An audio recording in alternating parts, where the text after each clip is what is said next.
Hello, welcome everyone. My name is Rupi. I'm the event coordinator for corporate development and applied research here at SAIT. I will be facilitating today's webinar. Just a few notes before we begin. Questions will be taken at the end of the webinar. They can be sent in by using the Q&A icon at the bottom of your screen. If you have any technical difficulties, please click the chat icon and we will help you out. All right, so let's get started. I would like to introduce you to Matt Adolphe. Matt has been with SAIT for 10 years and is the academic chair for English Language Foundations in our Learner Services Department. Matt is an author, speaker, and is highly regarded for his expertise, having conducted numerous training seminars for corporate clients across Canada and the United States. We're very fortunate to have Matt speak today, so without further ado, I'll turn it over to Matt. Hi there, everyone. Good morning. Very nice of you to join us. Happy to have you here. I'm honored to be selected to give a little talk today on their webinar here at SAIT. And the topic today is from vision to inspiration. So I think what we're going to do is we're going to talk a little bit about leadership training and the importance of leadership training for yourself if you are a leader, and if you have emerging leaders, what training will do for them. So we're just going to move down to the... Okay, so this is kind of what we're focusing on today. So how well do you know yourself? Once you have an idea of who you are and what your potential is, only then can you really think about how to motivate your team. When we teach these courses at SAIT in the professional leadership programs, we focus on cultivating a wide range of leadership skills.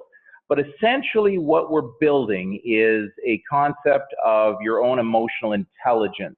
A strong leader has to be emotionally intelligent. They have to know how to control their emotions, how to utilize the skills of other people, how to be successful in building relationships. And we find that left untouched, the emotional intelligence part of the brain doesn't fully develop until later in life. It's one of the last pieces to fully develop.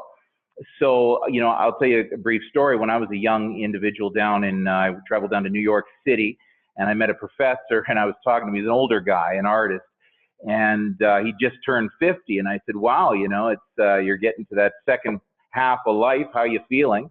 And he said, you know, it's the greatest thing that ever happened to me was turning 50. You know, I don't have issues with people. My relationships are smoother. I don't make mistakes like I used to. And I think what he was really expressing was you get to a certain point in your life through all your experiences and you develop this emotional intelligence, this emotional awareness. And we find that with the proper training, people can develop that a lot earlier. So that's what we focus on in these courses. So if you are a leader and you have reached a certain point in your career and you are emotionally sound and you are able to build those good relationships, we also want you to keep in mind you have emerging leaders in your organizations who may be young and may need some cultivation in that area. So we're going to look at how well do you know yourself, how well do you know your team, and then once we fulfill those two things, we start to look at the real gift organizations give us, and that's that vision. How you can utilize your vision to motivate your team and really put your entire organization on the right track. So let's get started. Okay, so how well do you know yourself? I'd like to bring to your attention a couple of books recently that have come out that I think are quite good if you're looking to analyze your own place in your leadership department. And if you look at this book, Good Boss, The Bad Boss, How to Be the Best and Learn from the Worst, this is a study that Robert Sutton did, and he looked at all managers across the United States, and it's a very interesting read. So if you're looking at where you fit in terms of how your employees perceive your abilities, it's quite a great book. The three main takeaways for me is, you know, as a leader, there's this bright light on you at all times. And I think that through the studies, they find that leaders are not always aware that your employees know more about you than you know about yourself sometimes. I was with a group and I was doing a leadership seminar with a group of managers, and I didn't realize this at the time, but I was having a coffee and I was doing the leadership session. It was over a few days, and one person said to me, hey, Matt, aren't you going to drink your coffee? He was sitting there for 2 hours, and another person elbowed that person and said, you know, he doesn't drink until it's cold. You know, it's kind of funny. I never even knew before that I didn't drink hot coffee. I always waited for it to cool down. So it's funny, people observe you. In the book, there's a couple of case studies where a manager, she went to Nordstrom to get a new scarf, and the clerk at Nordstrom tied it a certain unique way. And when she went to work a few days later, everyone in the department was wearing the scarf with the same knot. And they talked to employees about, they're able to analyze their manager's mood from how they walk into an office, heavy footsteps, it's not a good day. So I think it's important to understand that your impact as a leader and the impact you have on others is closely monitored. And so we have to be really aware of that as leaders. And so these kind of courses help shed light on how people perceive you. And the other thing the book focuses on, if you are a young and upcoming leader, sometimes you got to ask yourself, are you in it for yourself, or are you actually in it to help others? Because the natural inclination of becoming a leader is looking around you and thinking, okay, I've come this far, what's in it for me? And sometimes we have to help train people that when we become leaders or managers, we're in it for everyone else reporting to us. So what happens in the book, they have this funny little case study I just wanted to share with you. It's called the 5 cookie scenario. And there was a university in the States, and they did this study with their students. And they took 3 students, and it was to see what would happen when one of them becomes the leader in kind of a pickup situation. So they put the 3 students into a room, and they just whispered into one of the students' ears before they went there, by the way, you're kind of the leader of the group. And they just had to discuss something that was happening around campus. So it was a little discussion. And on the table in the room were these 5 cookies. And they wanted to see what would happen to the 2 remaining cookies. So obviously the 3 students get in there, each one of them take a cookie. And they wanted to see what the leader would do with the remaining 2 cookies. And oftentimes, if you're the leader, you would think, you know, you would offer those last 2 cookies to the other 2 individuals that are kind of there with you. But as it turned out, the study, most times, 95% of the time, the leader just reached and took the 4th cookie and left that extra cookie there. And they also found in the study that the people that were the leaders in those scenarios chewed with their mouth open and made the most mess. It's an interesting study, but if you think about it, we have to ask ourselves, when you get into a leadership position, it's really about sacrifice, and it's really about, you know, elevating people to self-actualization, you know. And so another important takeaway in the study is they found that, you know, we often think people like charismatic leaders, friendly leaders, but what they found in the study is most employees like assertive leaders. And assertive is defined as the ability to motivate people, not, you know, don't push them too hard, but the ability to back up, and so delegate reasonably, don't over delegate. So that balance, that's what people really want in a leader, that assertiveness. And so that is a great takeaway for us as we go forward. Are we taking the right courses? Are we developing the right skills in us? Another fantastic book that I think you've heard a lot about, it's probably the most popular TED Talk, and it's this, Simon Sinek wrote a book recently called Start With Why. And why this is so important for leaders these days is because he really tapped into the millennial mindset. And right now in the workplaces, we're seeing, you know, a lot of the generation that's coming into the workplace are this millennial group, and they are an exceptional group. They're young, they're motivated, they want to succeed. But what we find is, what he's tapped into is, if you're leading this group of millennials, is you need to start by motivating them with why they're doing what they're doing. The old way of just saying, this is what we do, this is how you do it, good luck in your job. And that's kind of where I came from. My generation was Generation X, you know, and that's kind of how we started. A little bit of, you know, here's what we got to do, and this is how you do it. But this generation thinks, why do we have to do it that way? Why are we doing it this way? And so he talks about how to motivate that group. And I think it's a really important mindset change for leaders to be able to look at different generations they're working with and motivate them differently. And so, you know, within the professional leadership programs, we have that generational course, What Generation Gap. So it's a one-day course. It's always good to freshen up on the different generations. So it's an exceptional book. I think the YouTube video is called Starting With Why by Simon Sinek. But if you haven't seen it, watch it. Very inspirational. It talks to how to motivate younger generations. So how well do you know yourself? How well do you read this material? Are you up to speed on the latest developments and leadership trends? These books are just a couple of those for you. So the idea is once you get a better picture of why you're doing what you do you have the skill set to deal with emotions, deal with motivating others? Do you have the patience? Do you have the rapport building strategies in your toolkit? Once you've established that, now we start looking at, let's utilize that as we work with teams, motivating teams. So again, if you're just starting out or you're kind of young and you're just got into your first leadership position, I really recommend, read up on the latest material, take some courses if you can. These webinars often help, and that'll get you in a good place. So how well do you know your team? This is something that we encourage everyone to take some time at, the personality tests. There's a lot of personality tests out there, and what I've done here is I've taken several and I've just kind of broken them down.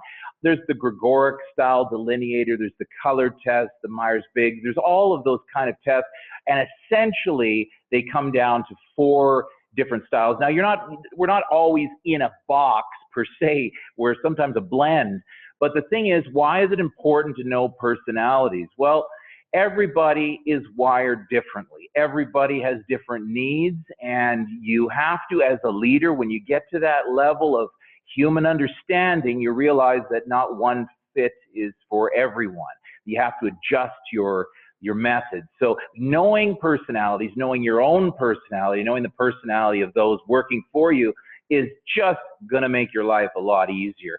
So for fun here, what we're going to do is I'm just going to walk through the different styles, and then at the end we'll just ask you to just post, which one are you closest to, just for fun. And if you've never taken one of these, I recommend get online, take a course. We have a lot of these different tools in our courses. So let's walk through it. So style 1, if you look at the top left, often it's associated with the gold color in the color test. Essentially what it is, you have your planners, your schedulizers, your organizers. These are people that are considered loyal company people, loyal family people. They like plans. They don't like sudden changes. They don't mind change if you give them a reason for it, a reasonable explanation. You're not overly emotional individuals. They like to know what they need to do, tell them what they need to do. They like routine.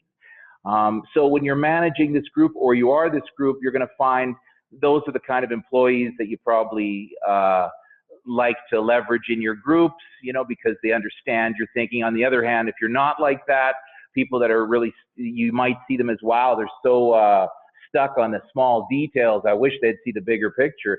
But there's your style 1s. In the oil and gas here in Alberta, we see a lot of style 1s in management and on the ground in the field, because style 1s are drawn to process-driven work where it's predictable and you know what to do and you're comfortable knowing your job. So in style 2 at the bottom left, often associated with the green color in the color test, are your perfectionists, your researchers, your experts. These are people that really rely on experts' opinions. They tend to favor risk-free solutions.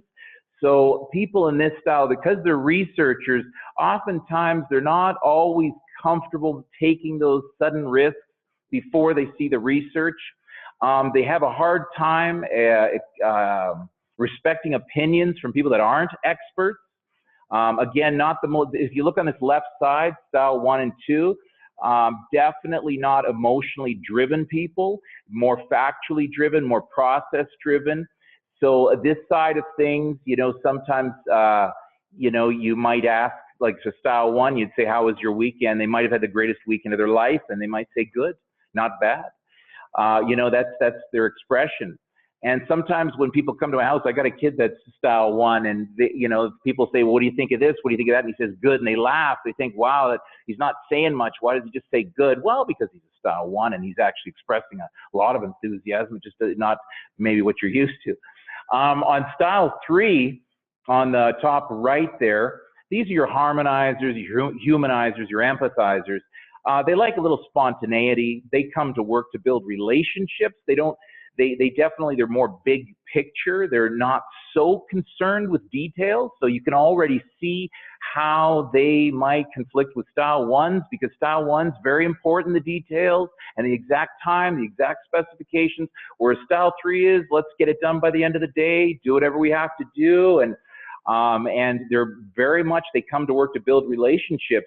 So for example, style one will be working on a project, and for them, they want to get it done, whatever, you know, we got to get it done by 4 o'clock today, and they push and they grind and they get it done.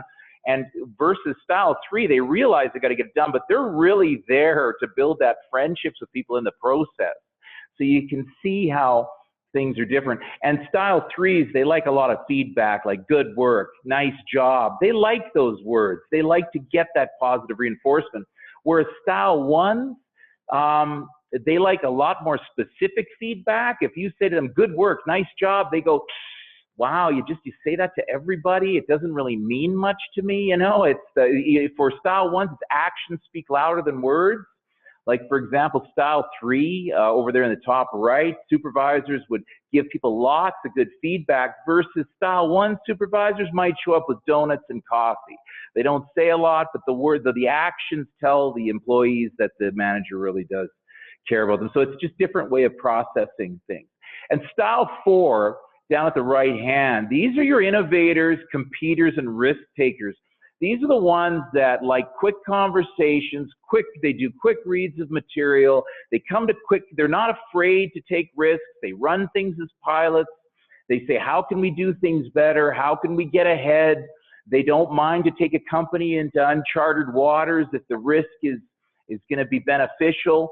And this group, you can already see the tax it places on the other one. So for example, risk style two, you know, are uncomfortable with sudden risks. Style ones, you know, are uncomfortable really with sudden changes. Style three, they're concerned with how people are going to get treated in the process. Wow, this is kind of sudden. People aren't going to be ready for the change. Are they ready for that? So you've got these different strengths in these different boxes, and all of us are a blend of these things. And it's funny, but as a leader, you got to know where you are. And so if you're in a style four, if you're a leader, that's great. That means your company has put you into that position because they need innovators, idea makers, and those are your Steve Jobs and Bill Gates kind of people, I suppose. They're the ones that really innovate products and put companies ahead. You need that. But at the same time, got to realize the impact that sudden changes have on the other styles. Are you, for example, when you got a style one and you're going to take a big risk and you're going to make a big change, style ones don't mind to change with you, but they need to be involved. They need to know why they're changing. So it takes a little bit more finessing in that style. And style twos are the same thing. They're going to want to see some research, and they might balk a little bit at the change until they get more. And so the thing is that if you're a leader that's in style one, you know, sometimes style four employees need a lot more freedom, a lot more ambiguity to the work they do, and they just don't like to be told exactly what they do all the time. So it's kind of important to know your styles and who you're hiring, and even in the hiring process, it's not a bad idea to do a little bit of that. And I'll just tell you a quick story. It's a funny one, really. It's just to put the spotlight on things. But I got 3 kids, and my wife, and all 4 of them seem to be style 1 and 2. And I'm kind of on the other side with style 3 and 4, you know. And it's funny, the kids, you know, my wife and I, we have an interesting relationship. So, you know, I sometimes I would say, honey, let's go for breakfast now, you know. We woke up at 10 in the morning, and she was like, no. We haven't planned. You didn't tell me we were going to do this before. I've got this to do, that to do. And, you know, so I've learned over the years that, you know, don't expect people to suddenly do things. A lot of people aren't spontaneous. And so it's funny. And so we have this relationship rule that she says, I don't mind if you suddenly change your mind, just give me 24 hours notice. And it works pretty well. But one day, so she picks up the kids from school every day, right? 2:40 every day. She picks them up at the bus. And one day I came home early from work, and I'm pretty style 3 and 4 if you haven't noticed already. And I said to her, honey, let me pick up the kids. You know, they're not going to expect it. I said, this is going to be exciting. And, you know, in the back of my mind, being style 3, being spontaneous and building relationships, I expected this dramatic moment where I'd show up I'd park the car, you know, I'd go over to the bus stop, and I would say to the doors of the bus would open, and the kids would come out, and it'd be just emotional kind of hallmark moment. Daddy, you know, in slow motion, I had it all in my head. You know, we were running through fields. And what happens is, so I get there, I'm expecting all this, the bus opens, kids come out, what's the first thing they say? Well, you could probably guess. Where's mom? Why are you here? Is she sick? Did you get laid off? And I just said, you know what? Let's just all get in the car, all right? So it was like, you know, it was a breaking up the routine. And so it's just dealing with different styles. And I find that too with employees. I have some people that report to me, definitely style one, and you get a sense of it when you're in a meeting and you have got like 5 agenda items for an hour, and you get to the 45th minute and you're kind of still on agenda item 2, and you start to see them get a little anxious because they know you're not going to get through all those agenda items. And so, you know, just being aware of that, having a good, so if you're going to have a meeting with people on the left side, if you're on the right side of doing things, make sure you have a pretty tight agenda and you keep to it. And versus on the other side, if you're a style 1 and style 2 and you're organizing a meeting and you know you got a lot of style 4s coming, they need time to express their opinions. Style 3s like to have time to have a little small talk. And so you can't have too tight of an agenda if you've got participants coming like that. So if you keep it too tight and you try to keep on track, those people are going to feel insulted because, well, wait a minute, you don't want to hear my opinions. They feel cut off. So having knowledge of these different styles is just so essential. And I find it breaks through cultural barriers too. It's very easy to say this person comes from that culture. That's why they perceive things differently. Really, it's personalities. If we can just get there. So let's just take a quick minute, if you don't mind, just for fun. Ruby, do you want to facilitate that? Yeah, so we're going to launch a poll here. So the question is, what is your personality type? So here we go. If you guys could just take a second to click on the one you think describes you the most. Right, and we don't really have it set up for picking more than one. And, you know, I know that some of you are saying, you know, I'm actually a blend. Oh, do we have it? Oh, okay, great. A multiple choice. Oh, you can pick them all. Nice, okay. All right, so we're still getting some more responses. Give it a few more seconds.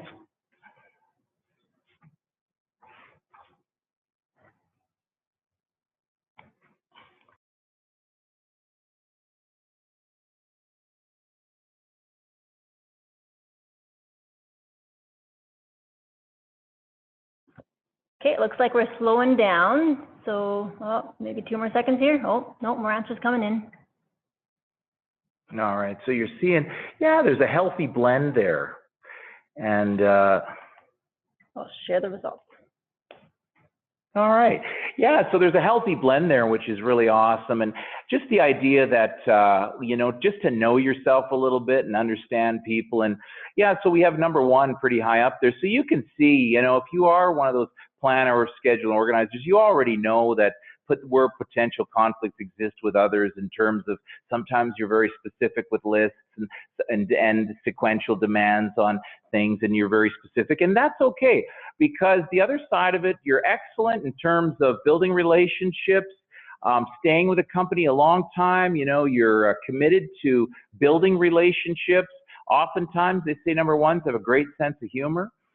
Sometimes about sense of humor is, they say number 2s, sometimes they make jokes that not everybody gets. Sometimes it's because they kind of have those perfectionist jokes. But everybody has their strengths.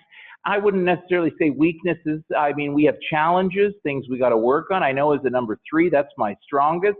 And I've often been accused over the years of you're not concerned enough. I've often heard that come up. And I think what it is, sometimes I'm focused on the big picture, and there's people around me that are really trying to get those detailed things worked out, and they don't see me as alarmed as they think I should be. And so what I try to do is I try to show a lot more concern for sequential demands people are faced with. So stretching yourself. I'm not asking anybody to change yourself, and you can't change anybody around you. Are you willing to stretch yourself a little bit? That's the point here.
Hello, can everybody hear us now?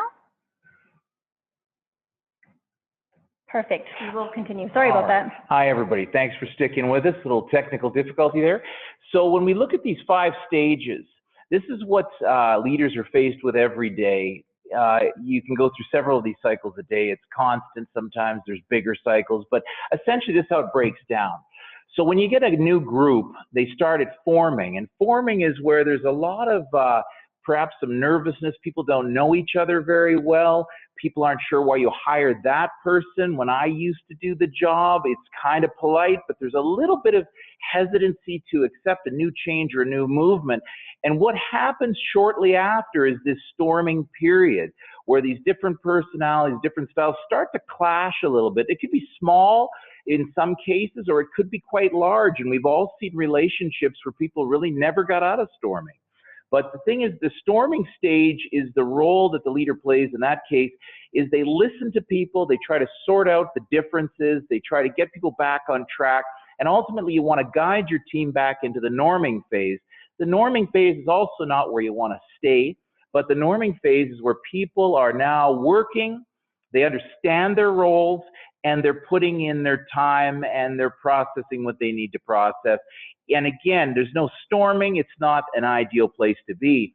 But as a leader, you ultimately want to get to that performing stage because that's where everything works great for an organization.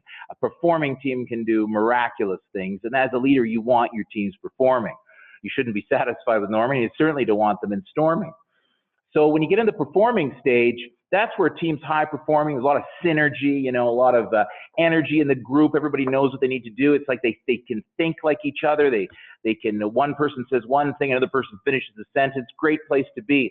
Now, the thing about change in an organization, the teams that are high performing and really happy, strangely enough, they're the ones that are the slowest to adapt to a change. And the reason is they're high performing, they love their work, and they want it to stay that way.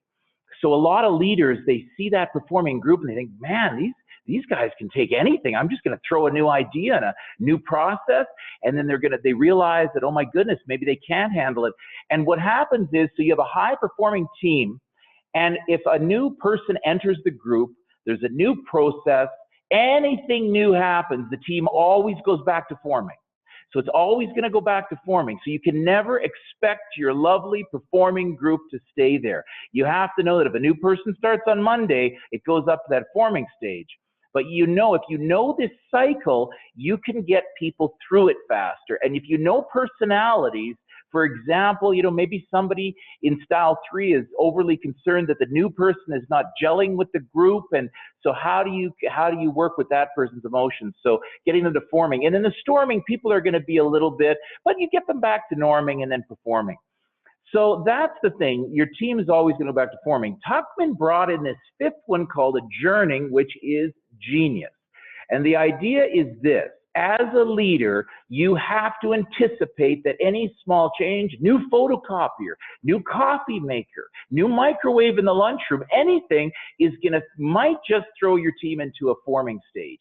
So the adjourning stage is where leaders sit down with their performing teams and they say, look, you guys are incredible. You talk about the strengths. We communicate well. What else do we do well? Maybe in the adjourning stage of little team building. And then you say, look, you know, on Monday, we got this new system, and I know it's going to be taxing. So you acknowledge concerns. They say, yeah, I know, but there's new people that are starting. They don't know our company culture. And so in that adjourning stage, you address those strengths, you address those concerns. So when they get to forming, there's still going to be that sense of, okay, uncertainty, but you're going to get to that storming pretty quick. And you're going to get them to norming.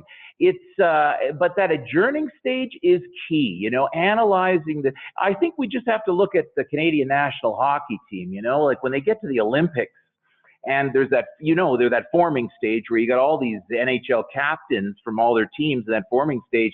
And, you know, there's a little storming, who's going to lead the team, who calls the plays. And then eventually the coach gets them talking about, you know, let's just get out there, let's skate, get the right lines. And then you see the Canadian team and they're not doing so well. And you think, oh my goodness, they might just actually lose completely in the first couple of rounds. But then they come out performing.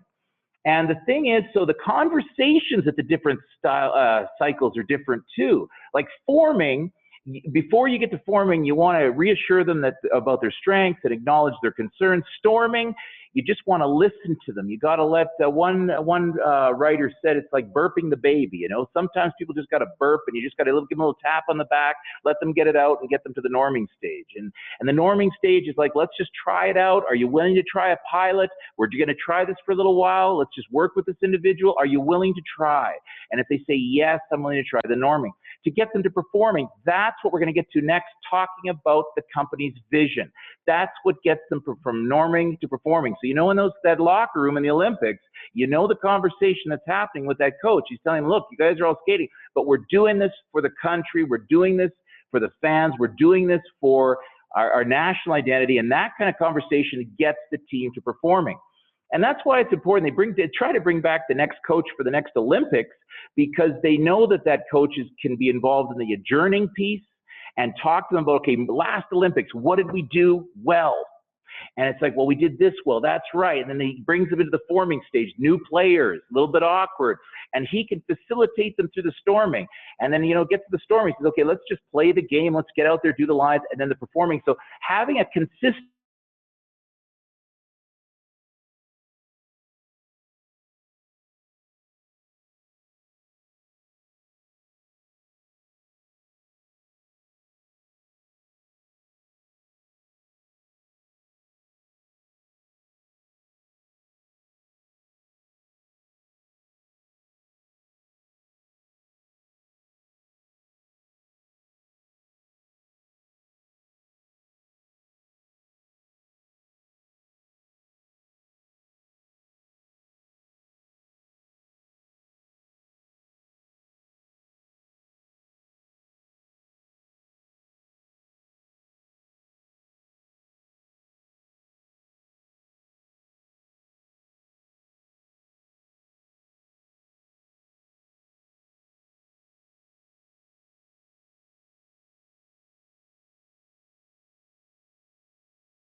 just, yeah, one last example. So I don't know if you caught this. So just to give you an example in your own life, how this happens all the time, like forming. So you get a little puppy and everybody's happy. But you know, there's that forming stage where everybody's looking at each other and wondering who's actually going to take care of the dog, you know? And then it's not long before the storming happens. Like, why am I always walking the dog? Why am I always cleaning up after in the yard? Why, you said you were going to do this. And eventually, through the storming period, you start to listen a little better, and you start to say, okay, I understand. You're right. You're doing too much. We both agreed. You get into the norming. So you're both taking your turns. You're doing your routine. Things are working out.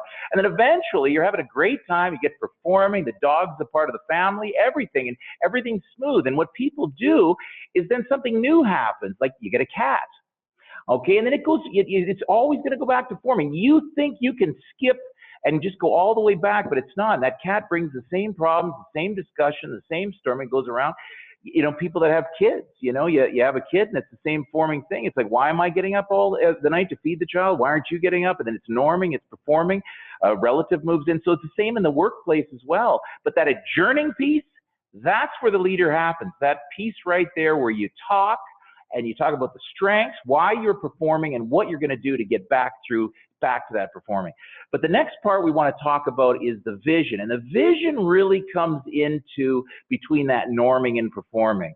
So now that you know how the team operates and how the cycle is, the personalities, how to work through this cycle with them, let's move on to the next part.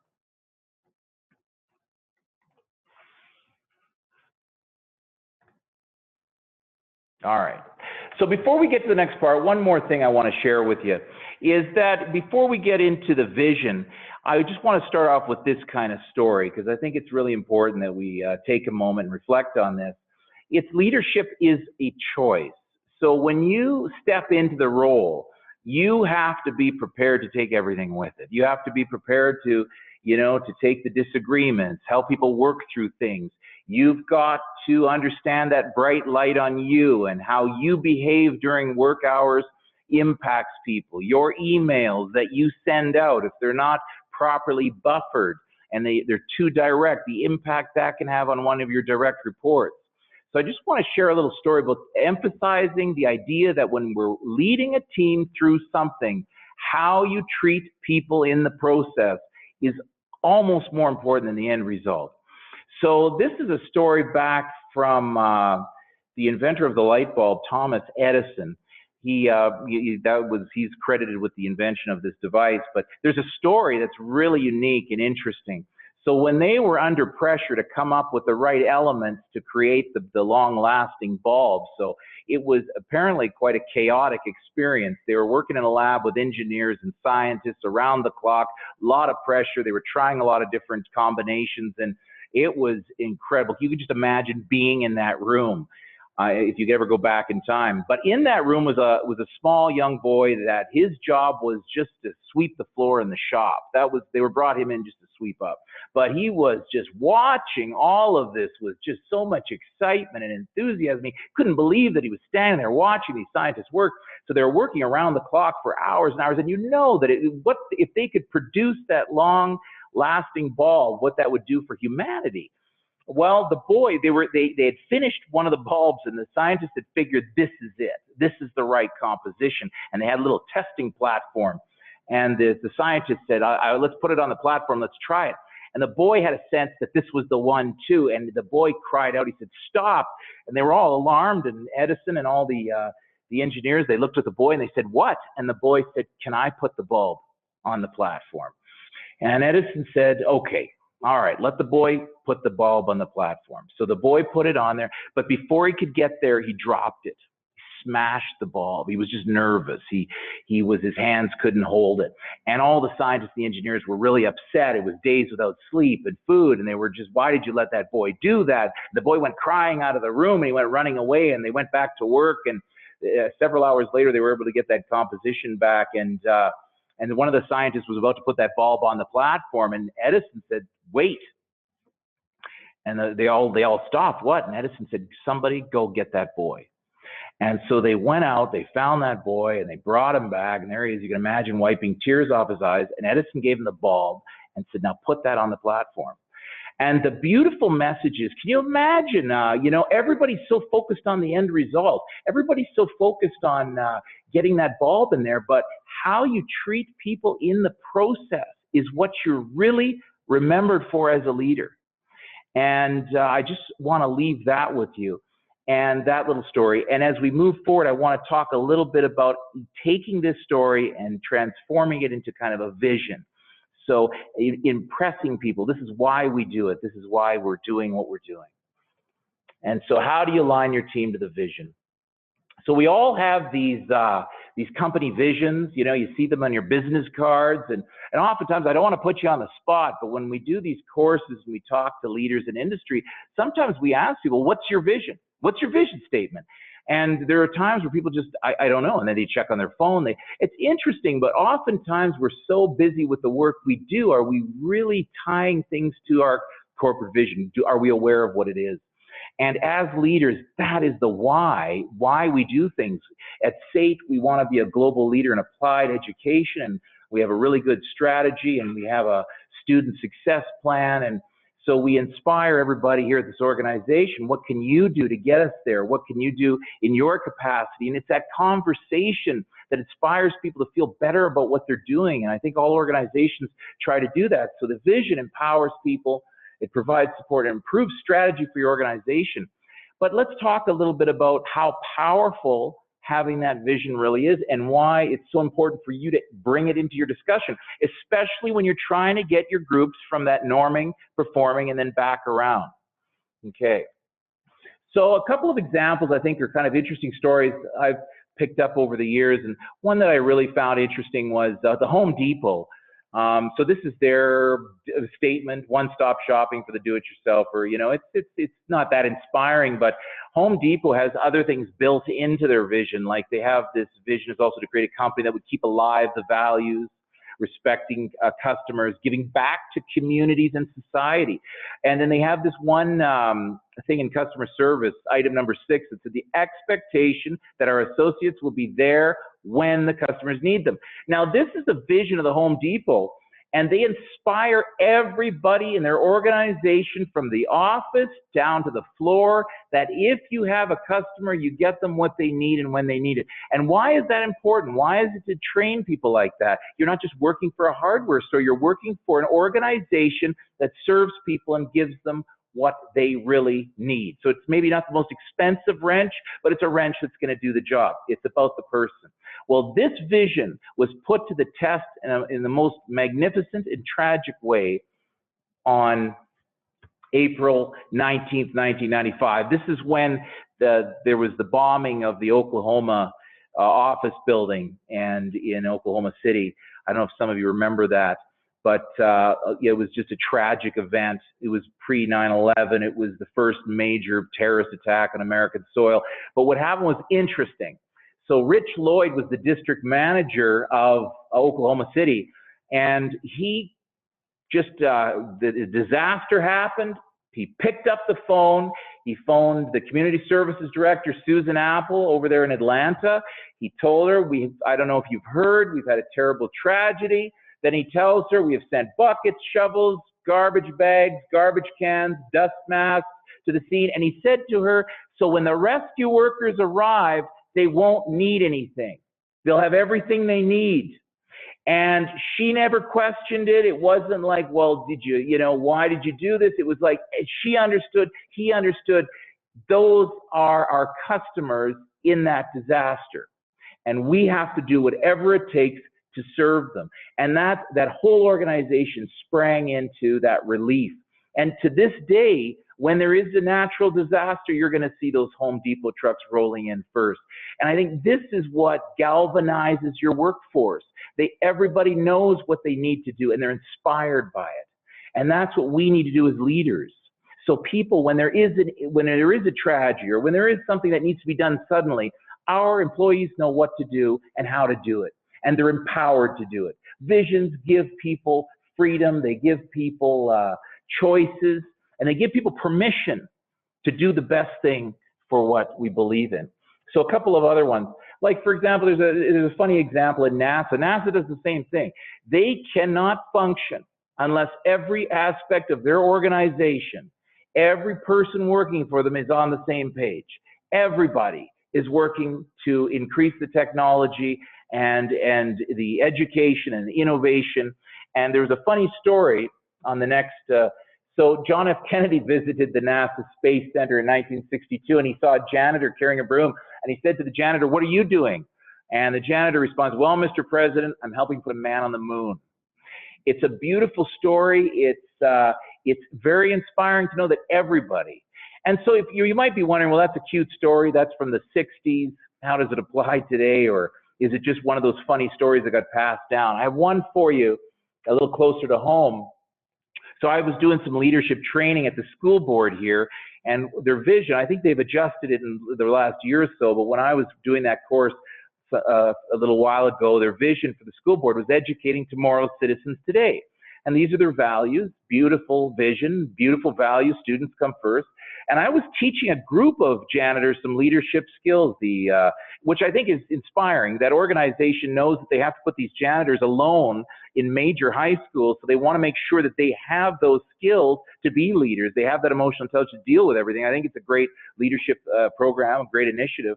And so anyway, I was teaching this one course. I was talking about vision, and I was going around the table, and I said, so that, what does the vision mean to you, educating tomorrow's citizens? And they were like, well, I guess, it's important, we've got to take care of the kids, And there was this one participant, and she was pretty quiet, but, she didn't give much throughout the seminar. But suddenly she spoke up and she says, you know, that vision means everything to me. And we were all kind of taken aback because of her passion.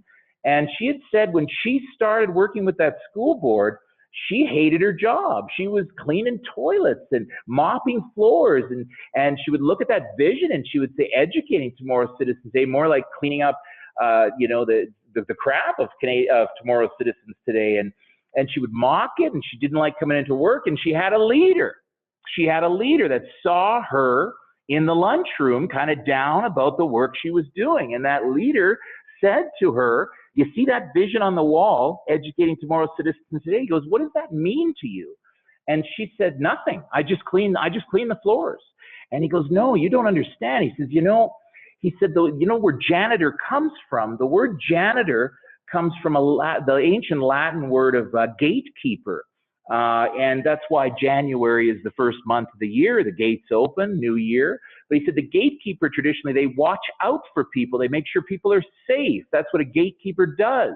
And he says that's what you do. You do more for our students than maybe anyone else in our organization.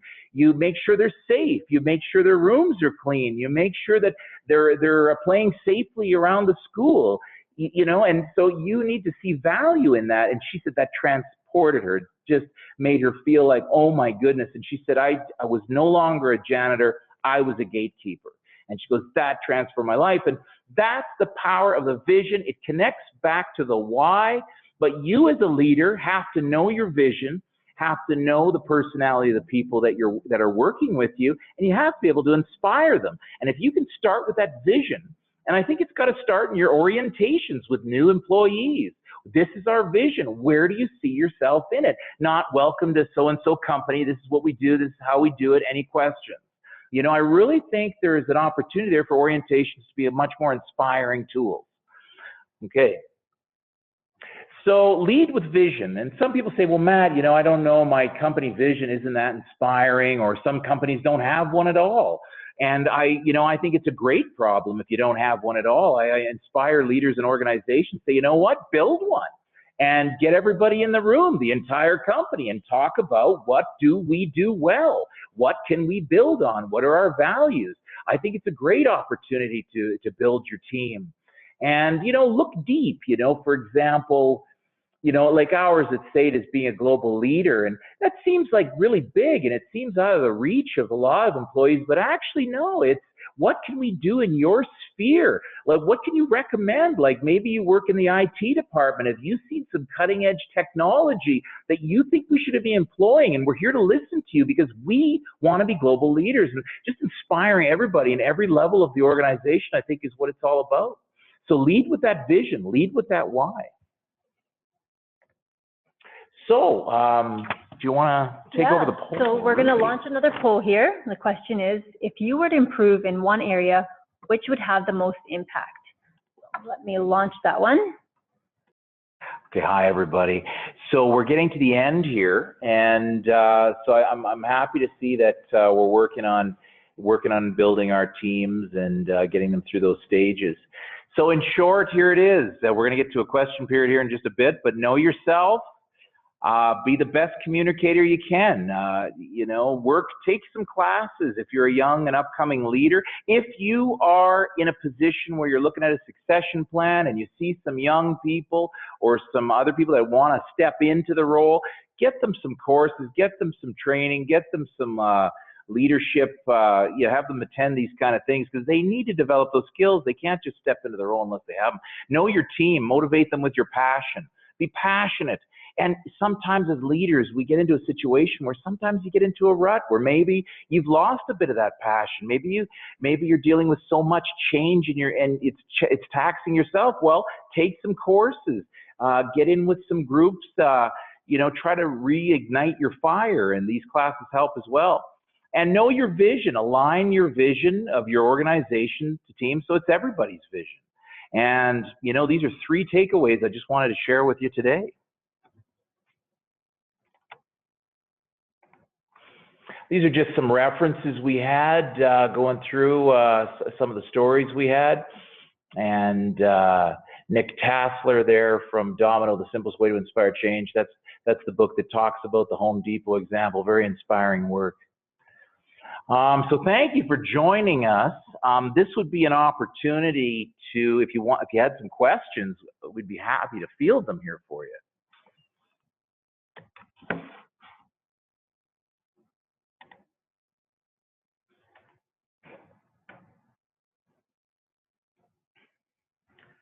Don't be shy.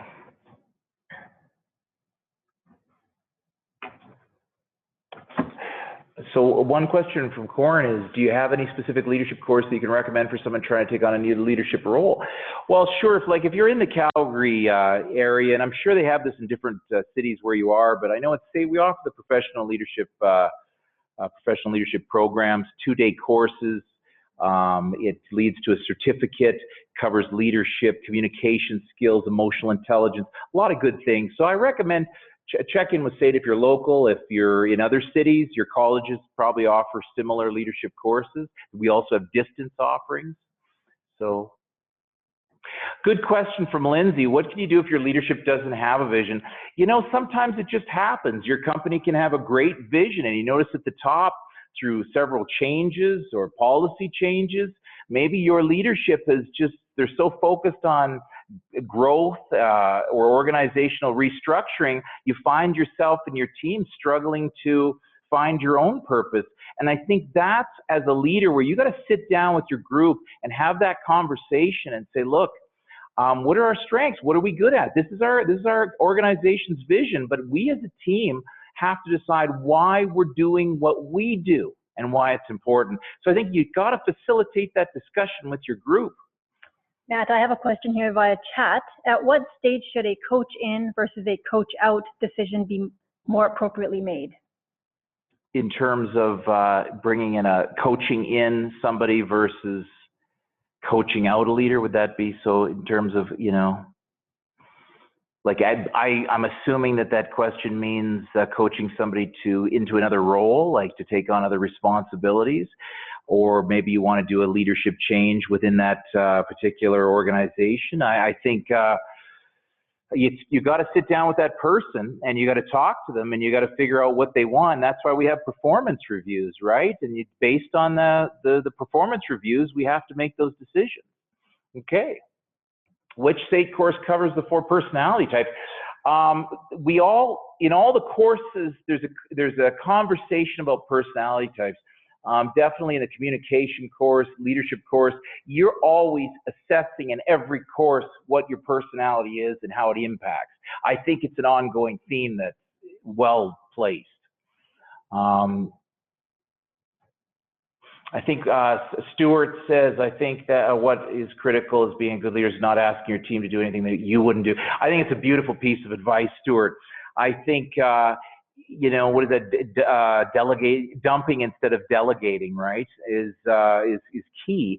Or on the other hand is, yeah, like if your team has to get into the trenches and, you know, roll up their sleeves, are you there with them? Are you willing to be there with them? And you're right, you get support and respect. Judy, our team is performing for one member who is stuck in storming. Judy, this happens a lot, and normally people that struggle with getting out of that storming stage, I'll tell you what it is they don't feel their concerns are being acknowledged. They feel like it's being passed over. And you got to go back to those personalities, and you got to think, like, for yourself, maybe you're a personality type where I don't know why this person simply can't get over it. It's a small thing. But to this other person, if they're a style 1 or style 2, you know, that small thing is a big deal for them. And maybe they feel you're not acknowledging that. And so you really got to ask yourself, is that person stuck in storming because you're not acknowledging it? And we see that in relationships, you know, when arguments go back and forth. You said that, you said this. Is anybody actually stopping and saying, you know, you're right. I should have been a better listener. You're right, you know, this is a concern, maybe an apology to that person. And, you know, in an ideal situation, maybe there's just some people, there's a percentage of people that sometimes are just a little toxic, Judy, and that's a different conversation too, right? How do you deal with that? So there are more questions, but unfortunately we are out of time. We will do our best to follow up and respond to you guys after the webinar is over. We'd like to say thank you for joining us. Our apologies for the few issues we had. Yeah. But yes, thank you and have a great afternoon. Thank you, everybody, and best of luck to all things and all you do.